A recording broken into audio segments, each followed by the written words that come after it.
শুভ সকাল বন্ধুরা। আজকে কাটোয়াতে আমাদের সেকেন্ড দিন।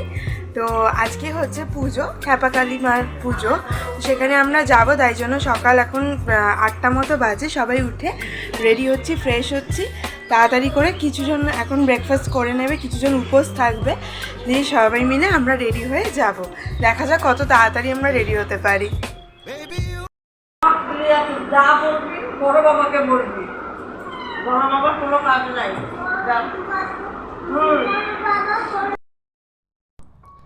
এই ম্যাওছানা দুটোকে দেখেছেন কি মিষ্টি বাবা! ওরা আবার ড্রপারে করে দুধ খায়।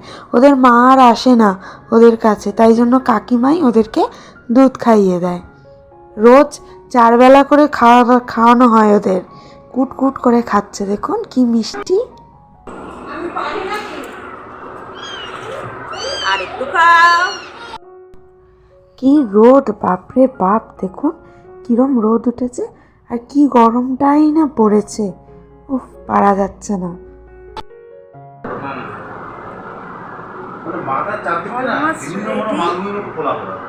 ওরাও রেডি, ছেলেও রেডি। একটা ধূপ করে ঘুটো খেয়ে গেছে মাথায়।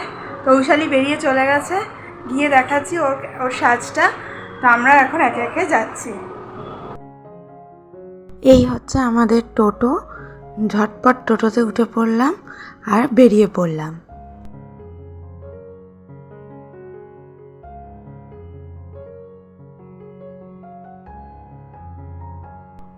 এটা কোন ঠাকুর বুঝতে পারলাম না, কি বিশাল মূর্তি রে বাবা! অলমোস্ট আমরা কাছাকাছি চলে এসেছি। এরপর আর টোটো ঢোকে না, একটা সরু গলি মতো জায়গা, সেখান দিয়ে কিছুটা এগিয়েই হচ্ছে খেপি মায়ের মন্দির।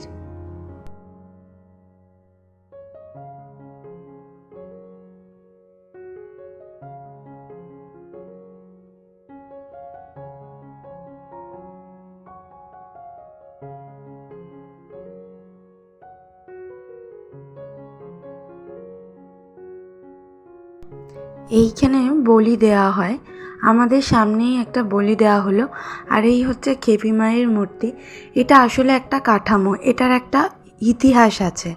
এই কাঠামোটা নাকি বারবার সাজিয়ে গুছিয়ে রং করে কালী পুজোর সময় পুজো হয়, তারপর ভাসান দেওয়া হয়। ভাসানে সমস্ত কিছু চলে যায়, কিন্তু কাঠামোটা ভেসে ওঠে, ঠিক কাঠামোটা যায় না।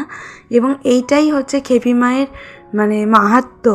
তাই জন্য কাঠামোটাকেই সারা বছর ধরে পুজো করা হয়।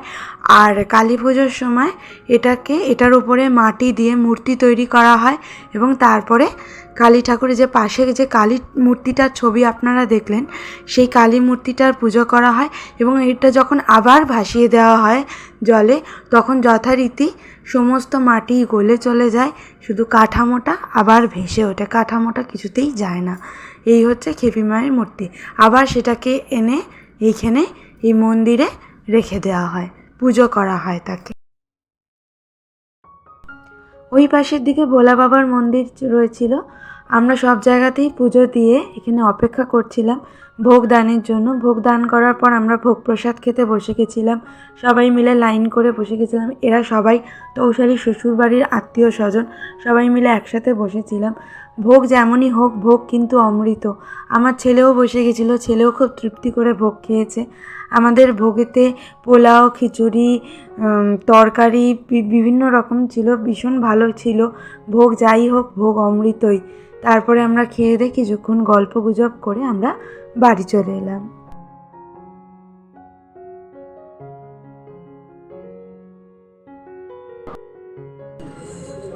এখন পুজো থেকে এসে ওখানে লাঞ্চ করে এসে, হ্যাঁ, আমরা শুয়ে পড়েছিলাম। অনেক দেরি হয়ে গেছিলো আর প্রচণ্ড গরম লাগছিল, যা গরম পড়েছে।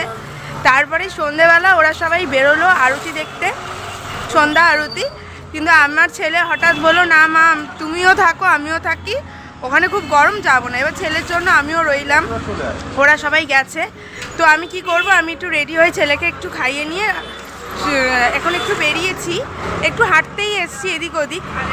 ফুচকা খেলাম, একটু ফুচকা খেয়ে নিয়ে এখন আবার যাচ্ছি বাড়ির পথে।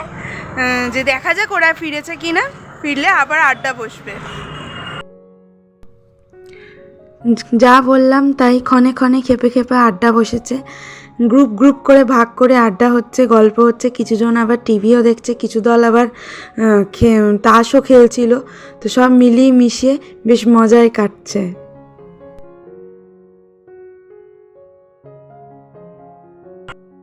এখন ঘড়িতে 12:20 বাজছে আর আমাদের কারুর কোনো ঘুম নেই। আমরা এখন রিলস করতে ব্যস্ত। আর এই যে আমাদের ভাইরাল জামাই বসে আছে। যাই হোক, তো এখন সবাই ব্যস্ত এখন রিলস করতে। আমাদের খাওয়া দাওয়া হয়ে গেছে, কখন ঘুমোবো জানি না। ঘুমোবো নাই বলতে গেলে আজকে রাত্রিরে, কালকে চলে যাচ্ছি, তো আজকে চুটিয়ে মজা করবো রাত্রিরে। তৌশালীকে তো সবাই চেনো। আর এইটা হচ্ছে মাসি হয়, তৌশালী বরের মাসি, মানে মাসি শাশুড়ি হবে, তাই তো? তৌশালীর মাসি শাশুড়ি হবে। আর এটা কি জামাই, মেশো শ্বশুর, মেশো শ্বশুর হবে। এখন সবাই মিলে বসে আছি, আড্ডা দেব। আর আমাদের ভাইরাল জামাই, ওর গান শুনবো, ভীষণ ভালো গান গায়, তো গান শুনবো, সেটার জন্য অপেক্ষা করে বসে আছি। তাড়াতাড়ি রিলসগুলো করছি, করে নিয়ে আমরা গান শুনতে যাব। এখানে আমি গানগুলো দিয়ে উঠতে পারলাম না, ভীষণই আফসোস হচ্ছে। যদি আপনাদেরকে শোনাতে পারতাম, খুব সুন্দর গান হচ্ছিল। আর তৌশালীও ভীষণ সুন্দর গায়। আর ওই যে মাসি, যাকে আমি সোনা দিদি বলেই ডাকছিলাম, তা সেও অপূর্ব গান গায়। সেই গান নিয়ে পড়াশোনা করেছে তো রবীন্দ্রভারতী থেকে, তো সেই জন্য সেও খুব সুন্দর গান গাইছিল। সারা রাত তো গান করতে করতে, গান শুনতে শুনতেই কেটে গেল। আর আমি যাকে বারবার ভাইরাল জামাই বলছিলাম, তার আসল নামটা কি আমি জানি না, তবে ডাক নামটা বাবাই, সেটা আমি জানি, ভালো নামটা জানি না। বাবাইদা। ওকে ভাইরাল বলা হচ্ছে তার কারণ হচ্ছে, ও যখন বিয়ে করতে ঢুকেছিল তখন ওর শাশুড়ি বলেছিল যে তুমি গান গেয়ে গিয়ে না ঢুকলে তোমাকে বরণ করবো না। তো ও যে গান গাইতে গাইতে ঢুকেছিল, তো ওই ভিডিওটা খুব ভাইরাল হয়েছিল।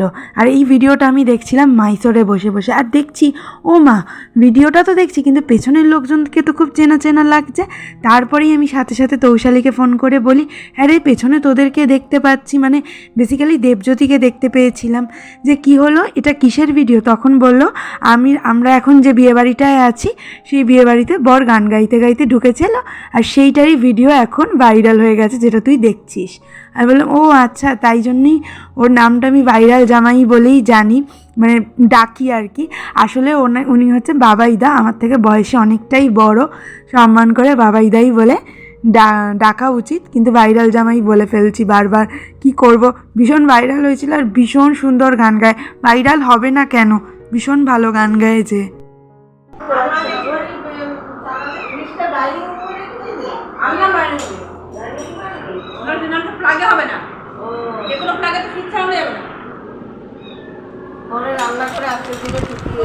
কি এটা বাবা, কি এটা? তো বাবারি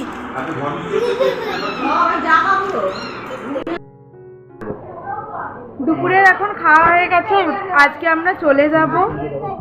আজকে সকাল থেকে খালি ল্যাব খেয়েছি, যেহেতু কালকে অনেক রাত অবধি জেগেছিলাম, সেহেতু আজকে সকাল থেকে কিছুই করিনি বলতে গেলে।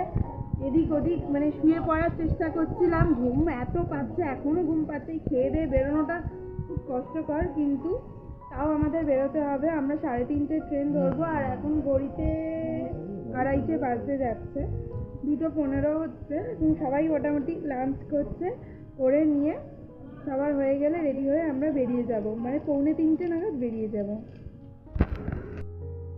আমার এখানে সাজুগুজু হয়ে গেছে, বাকিরাও সেজেগুজে রেডি হয়ে নিচ্ছে একে একে ব্যাগপত্র নিয়ে। কাটোয়াকে টাটা বলে এবার আমরা বেরিয়ে পড়ছি।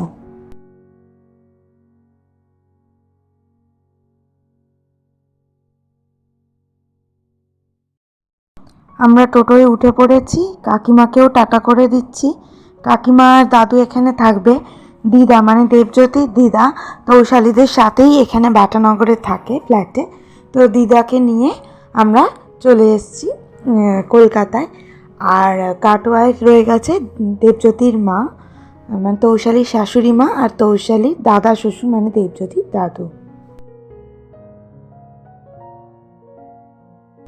এই হচ্ছে কাটোয়া স্টেশন। এখন অর্ধেকজন গেছে টিকিট কাটতে, এত রোদ উঠেছে বাইরে, আর আমার ছেলেটা টোটোতে ঘুমিয়ে পড়েছিল। তো যাই হোক, ওকে এখন কোলে কোলে নিয়ে যাওয়া হচ্ছে।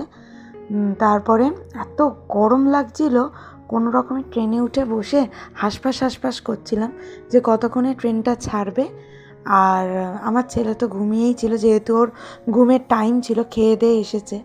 তো খুব গরমের মধ্যে ওকে কোলে নিয়ে ঘুমোতে মানে ওর যাতে কোনো কষ্ট না হয় সেই চেষ্টা করেই ওকে নিয়ে আসা হয়েছে। তো আর ওই যে তৌশালী যে মাসি শাশুড়ি ছিল, ওরাও কলকাতাতেই থাকে, তো ওরাও আমাদের সাথেই ফিরছিল একসাথে। তো ট্রেনটাও বেশ মজায় গল্প করতে করতে কাটলো। তারপরে সন্ধে হয়ে আসে, এমন সময় আমরা নামলাম হচ্ছে হাওড়াতে নেবে আমরা ধরলাম বাস টানা, আমাদের বাটানগরের বাস আছে ওখান থেকে। তো বাস ধরে আমরা করে চলে এলাম বাটানগর। তো এই হলো আমার ব্লগ। কেমন লাগলো কমেন্ট করে জানাবেন, আর লাইক শেয়ার করতে একদম ভুলবেন না। যারা সাবস্ক্রাইব করেননি তারা অবশ্যই সাবস্ক্রাইব করে দেবেন।